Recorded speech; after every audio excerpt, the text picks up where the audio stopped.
Hello everyone, આગળના video number 3ની અંદર આપણે અજીવિક કારકો સામે પ્રતિક્રિયા જોઈ. હવે આપણે નવા ટોપિક વિશે ભણીશું, અનુકૂલન, જે થોડા ઘણા અંશે તમને ખબર જ છે. અનુકૂલન એટલે શું કે અનુકૂલનમાં તમને હું સીધી ભાષામાં વાત કરું તો અનુકૂલન એટલે ધારો કે વધારે પડતી ઠંડી પડતી હશે તે છતાં પણ આપણે સ્વેટર, શાલ, સ્કાર્ફ એ બધું યુઝ કરીને આપણે વાતાવરણને અનુકૂળ થઈએ છીએ. જેવી રીતે વરસાદ પડે છે અને છત્રી અથવા તો રેઇનકોટ પહેરીએ છીએ અને વરસાદને અનુકૂળ થઈએ છીએ, તો એવી જ રીતે દરેક સજીવ જુદી જુદી તણાવની પરિસ્થિતિમાં જુદી જુદી રીતે પોતાના શરીર સાથે અનુકૂલન સાધે છે, જે આપણે જોઈએ.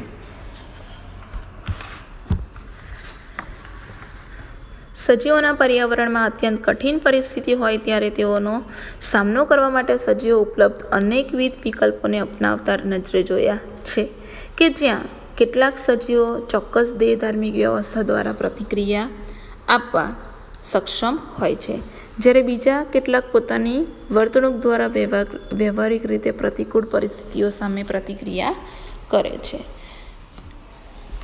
પ્રતિક્રિયાની અહીંયા વાત થઈ રહી છે. આ પ્રતિક્રિયાઓ વાસ્તવમાં તેમના અનુકૂલનો છે. જે પ્રતિક્રિયા આપે છે એને શું કહેવામાં આવે છે? તેમના અનુકૂલનો. તો તમને આપેલું છે કે અનુકૂલન એ જે સજીવનું કોઈ એક સવિશેષ લક્ષણ છે. બાહ્યકાર વિદ્યાની દ્રષ્ટિએ, દેહધાર્મિક દ્રષ્ટિએ, વ્યવહારિક દ્રષ્ટિએ જે સજીવને તેના નિવાસસ્થાનમાં જીવિત રહેવા માટે, પ્રજનન કરવા માટે યોગ્ય બનાવે છે.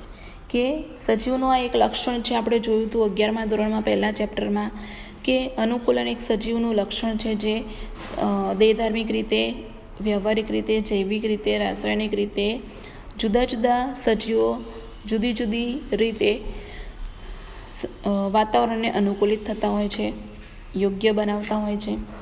આ ઘણા બધા અનુકૂલનો લાંબા ઉદ્વિકાસીય સમયની યાત્રા બાદ વિકસિત થયા છે અને જનૈનિક રીતે સ્થાયી બને છે.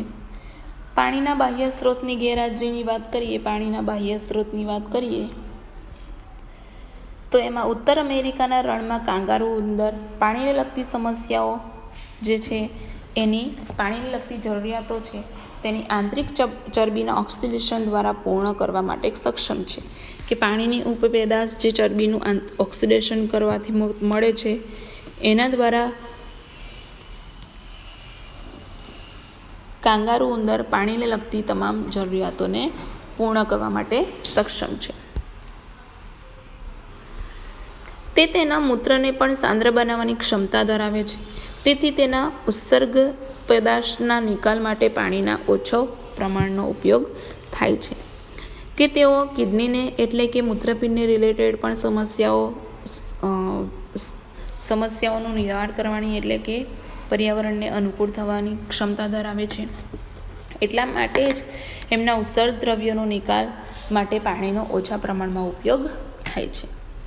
ત્યાર પછી આપણે વાત કરીએ, તમારે બધું જે ભણી ગયા છો એના જ વિશે જોવાનું છે કે રણ પ્રદેશમાં થતી વનસ્પતિઓ તેમના પર્ણોની સપાટી પર જાડું ક્યુટિકલ ધરાવે છે અને બાષ્પોત્સર્જન દ્વારા થતો પાણીનો વ્યય ઘટાડે છે. પર્ણરંધ્રો ઊંડા ગર્તોમાં ગોઠવાયેલા છે, બરાબર. તેઓ વિશિષ્ટ પ્રકારના પ્રકાશ સંશ્લેષી માર્ગ એટલે કે CEM ક્રેસ્ટિડેશન એસિડ મેટાબોલિઝમ પણ ધરાવે છે. જેમાં CEMમાં શું જોવા મળે છે? એક લાક્ષણિકતા છે CEMમાં કે તેઓ દિવસ દરમિયાન પર્ણરંધ્રો બંધ રાખવા યોગ્ય બનાવે છે. તમને નહીં ખબર હોય, પરંતુ આ જે CEM ચક્ર જે વનસ્પતિમાં થાય છે એ વનસ્પતિમાં દિવસ દરમિયાન પર્ણરંધ્ર બંધ હોય છે અને રાત્રે પર્ણરંધ્ર ખુલે છે. ત્યાર પછી આપણે બીજી અનુકૂળતાની વાત કરીને બીજું ઉદાહરણ જોઈએ કે ફાફડાથોર જેવી રણની વનસ્પતિઓ પર્ણો ધરાવતી નથી. તમને બધાને ખબર છે કે ફાફડાથોરમાં પર્ણો નથી. તેઓ રૂપાંતરિત થાય છે પર્ણો અને કંટકોમાં ફેરવાઈ જાય છે.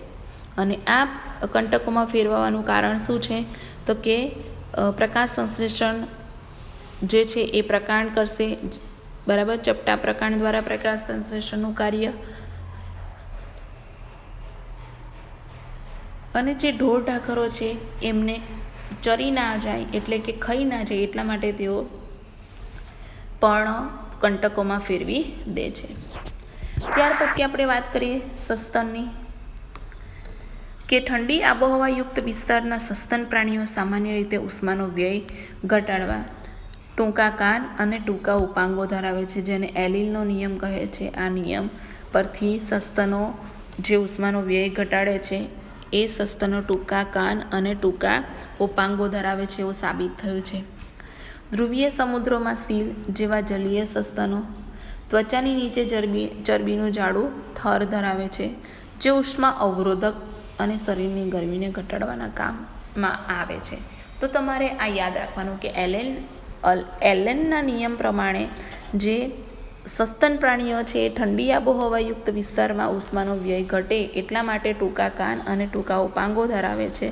અને સાથે સાથે સમુદ્રની અંદર સીલ જેવા જલીય સસ્તનો છે તેમની ત્વચાની નીચે ચરબીનું જાડું થર ધરાવે છે, જે ઉષ્મા અવરોધક તથા શરીરની ગરમીને ઘટાડવા માટે કામ કરે છે. ત્યાર પછી બીજા અનુકૂલનોની વાત કરીએ તો કેટલાક સજીવો દેહધાર્મિક અનુકૂલનો ધરાવે છે કે જે તેમને તણાવભરી પરિસ્થિતિ સામે ત્વરિત પ્રક્રિયા અપનાવવા દે છે. કે તમને બધાને ખબર છે કે જ્યારે પણ આપણે ઊંચાઈવાળા વિસ્તારો પર જઈએ, લગભગ 3500 મીટરથી વધારે ઊંચાઈની વાત કરીએ તો મનાલી પાસે રોહતંગ ઘાટ અને લેહમાં જવાનું થાય તો તમે ઉત્તુંગતાની બીમારીનો અવશ્ય અનુભવ કર્યો હશે. એટલે કે બીમારી જોવા મળે ઉત્તુંગતાની, કેમ કે જેમ જેમ તમે ઊંચાઈ પર જાઓ છો તેમ તેમ ત્યાં જે હવાનું દબાણ છે એ ઓછું છે, ઓક્સિજન આપણને ઓછો મળે છે, એટલે અમુક લક્ષણો આપણને દેખાય છે. ધારો કે ઉબકાવવા, થકાવટ, હૃદયના ધબકારા વધવા વગેરે બીમારીના લક્ષણો છે. આનું કારણ એ જ છે કે વધુ ઊંચાઈ ધરાવતા વિસ્તારોમાં વાતાવરણીય દબાણ કેવું હોય છે? ઓછું, અને જેને કારણે આપણા શરીરને પૂરતો ઓક્સિજન મળતો નથી. પરંતુ ધીમે ધીમે તમે સ્થાનિક હવામાનને સાનુકૂળ થઈ જશો અને તમને ઉત્તુંગતા બીમારી અનુભવવાનું અટકી જશે. કે એક વખત થશે, 2 વખત થશે, 3 વખત થશે, પછી ચોથી વખતે જ્યારે તમે જશો ત્યારે તમને આ બીમારી નહીં થાય. કે પહેલી વખત, બીજી વખત તો આપણું શરીર એડજસ્ટ કરે છે એ વાતાવરણને. બરાબર? તમારા શરીરે આ સમસ્યાનું સમાધાન કેવી રીતે કર્યું એ હવે આપણે જોઈએ. કે ઉત્તુંગતાની બીમારી પહેલાં થતી હતી ને હવે કેમ નથી થતી, એનું રીઝન આપેલું છે તમને. તમારું શરીર લાલ રુધિર કોષોનું ઉત્પાદન વધારે છે. બરાબર? જ્યારે પણ આપણે ઉપર જઈએ ત્યારે આપણું શરીર આ સમસ્યાનું સમાધાન કેવી રીતે કરે છે? તો કે આપણું શરીર લાલ રુધિર કોષોનું ઉત્પાદન વધારે છે, એટલે કે હિમોગ્લોબિનની બંધન ક્ષમતા ઘટાડે છે, શ્વસન દરમાં વધારો કરે છે અને ઓછી ઓક્સિજનની ઉપલબ્ધતાની ભરપાઈ કરે છે. હિમાલયની વધુ ઊંચાઈએ અનેક જનજાતિઓ રહે છે. તમે શોધી કાઢો, સપાટ મેદાની વિસ્તારમાં રહેતા લોકો કરતાં એ જન્મજાતિઓમાં સામાન્યતઃ લાલ રુધિર કોષોની સંખ્યા વધારે છે. તમને બધાને ખબર છે કે આપણા શરીરમાં જે લાલ રુધિર છે એ હિમોગ્લોબિનના અણુનું નિર્માણ કરે છે, અને જેટલું હિમોગ્લોબિન વધારે એટલી જ બંધન ક્ષમતા વધારે. બરાબર? એટલે કે એટલું જ આપણા શરીરમાં આપણું શરીર હેલ્ધી કહેવાય. એટલે કે હિમોગ્લોબિન યુક્ત રુધિર અને હિમોગ્લોબિન વિહીન રુધિરનો બહુ મોટો તફાવત છે.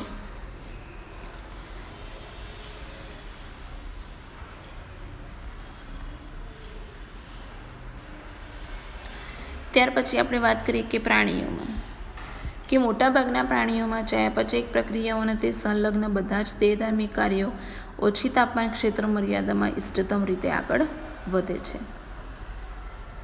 કે ચયાપચય ક્રિયાઓ અને દેહધાર્મિક ક્રિયાઓ ઓછી તાપમાન ક્ષેત્ર મર્યાદામાં પણ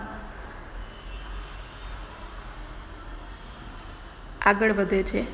મનુષ્યમાં તે 37 ડિગ્રી છે, પરંતુ એવા સૂક્ષ્મ અણુઓ આર્કીબેક્ટેરિયા જે ગરમ પાણીના ઝરાઓ અને ગાઢ સમુદ્રિક ઉષ્ણતામાન નિકાલ માર્ગો કે જ્યાં 100 ડિગ્રીથી પણ વધારે તાપમાન હોય ત્યાં ફૂલે ફાલે છે, ત્યાં વૃદ્ધિ પામે છે.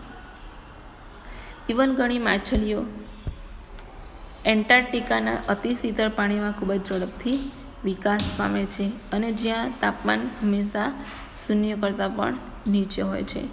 તેઓ તેમના દેહજળને ઠરી જતું અટકાવી રાખવા કેવી રીતે વ્યવસ્થાપન કરે છે એ આપણે સમજવાનું છે.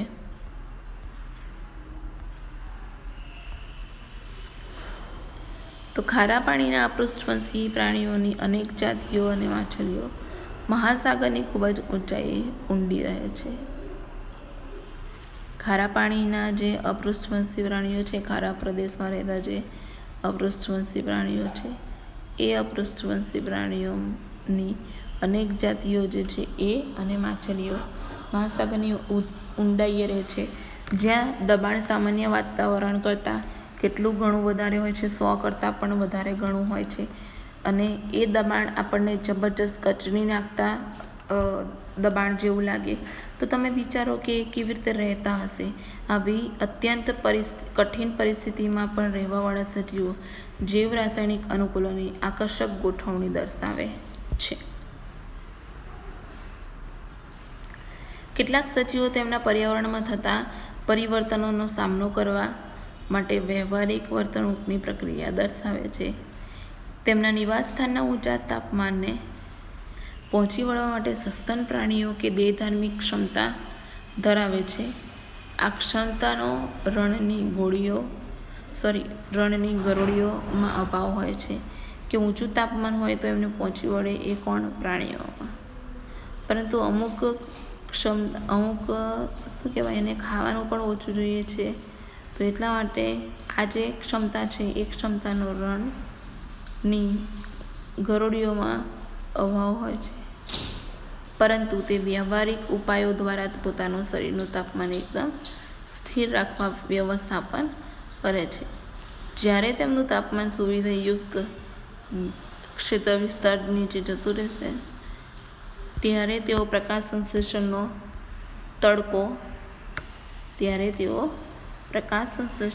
તડકાનો આનંદ માણી અને ઉષ્મા અવશોષિત કરી શકે છે.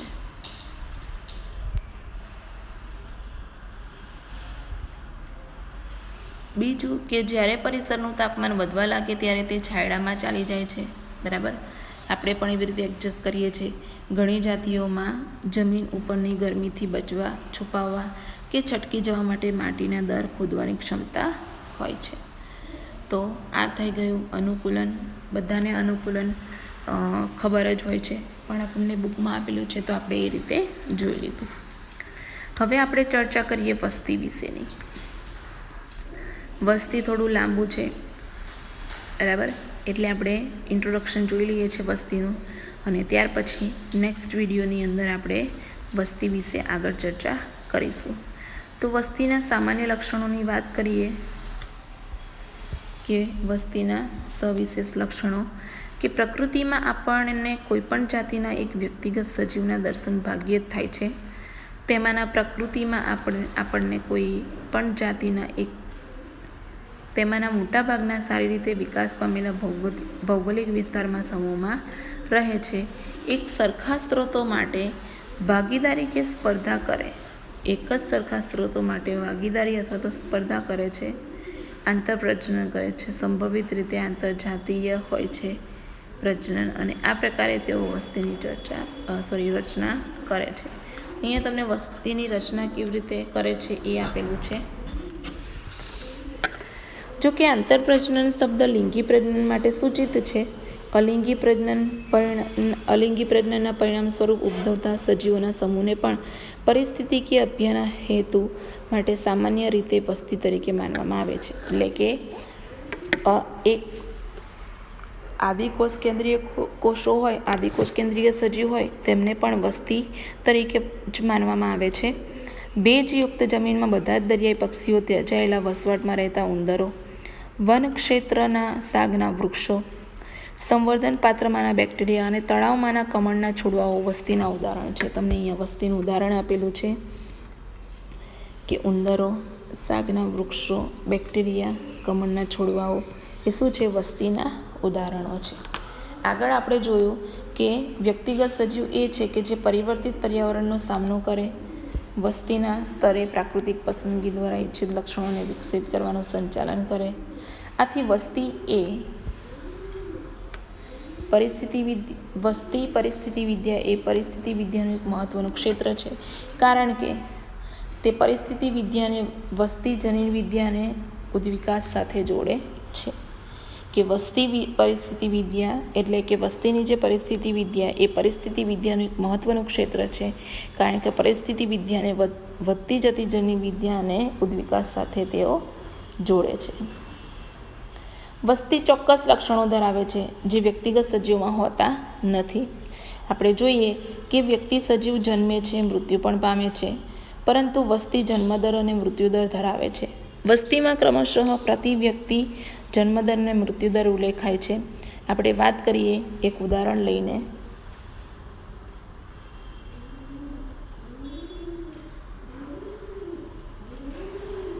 ઉદાહરણની વાત કરીએ કે જો કોઈ તળાવમાં પાછલા વર્ષમાં કમળના 20 છોડ હતા અને પ્રજનન દ્વારા 8 નવા છોડ ઉત્પન્ન થયા, તો વર્તમાન વસ્તી કેટલી થઈ? 28. તો આપણે એને 8/20 કરીએ તો આપણને જવાબ કેટલો મળે?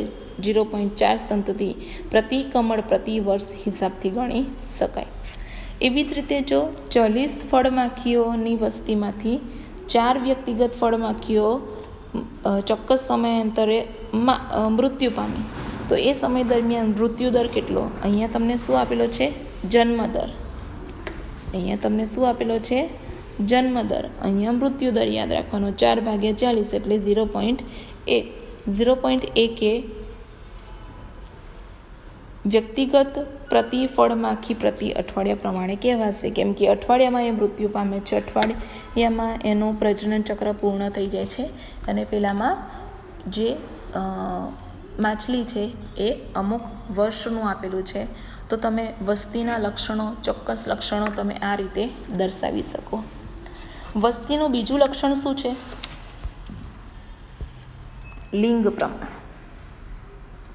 શું છે?